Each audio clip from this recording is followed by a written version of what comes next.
Hey, this is Michael from the product team at Pelcro, and today I'd like to walk you through our accounting reports. Our accounting reports are accessible from our platform. You can just navigate it from the left bar over here. Once you open the accounting reports, you'll notice that it is there's a monthly selector and also a currency selector. So you can navigate between one month to the other and one currency to another in order to generate the accounting report for that month and that currency. As you can see here, the accounting report is broken down into a balance sheet and a profit and loss sections. And there's different columns and different rows, which I intend to go through each one of them. So starting with the opening balance, the opening balance is just simply a carryover from the closing balance of the month before when it comes to accounts receivable and deferred revenue.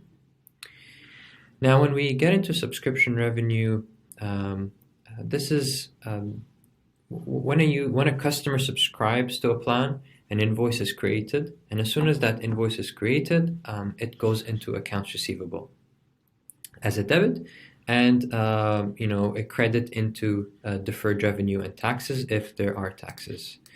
And I'll just open an example here. So if there is a $55 invoice where 10% tax, so 55 would be a debit in accounts receivable, and a credit goes into deferred revenue and taxes accordingly.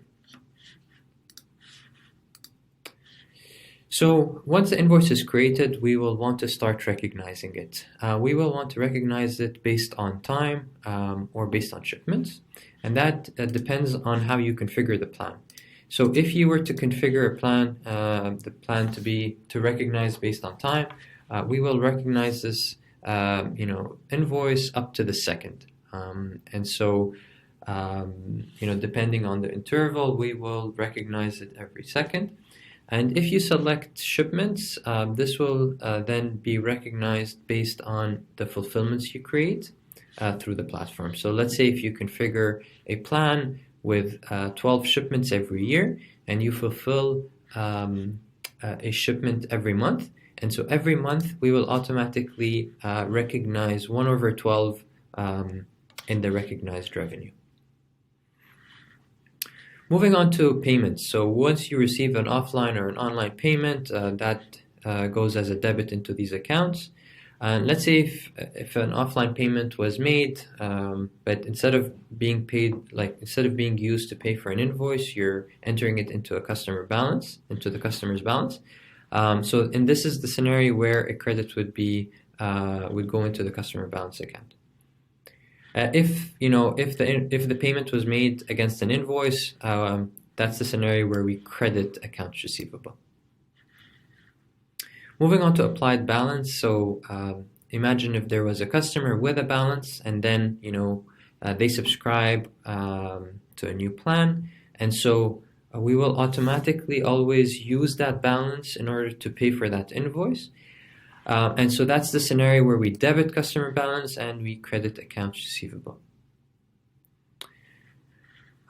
So let's say if a customer paid online or offline and you want to refund them, that's the scenario where a credit would go against offline payments or online payments. I will note that when you're canceling the subscription, there is the option to refund the customer into his customer balance. And that's when a credit would go into the, let's say, online payments, and a debit into customer balance. There's also a scenario where you're refunding, a payment that was made, but that payment was made against an invoice.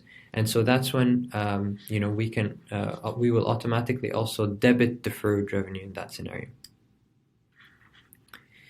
So the next three scenarios are fairly similar. That's when an invoice is either marked as uncollectible or voided. So an invoice can be marked as uncollectible if you just go to the invoice that hasn't been paid yet and you just manually mark it as uncollectible.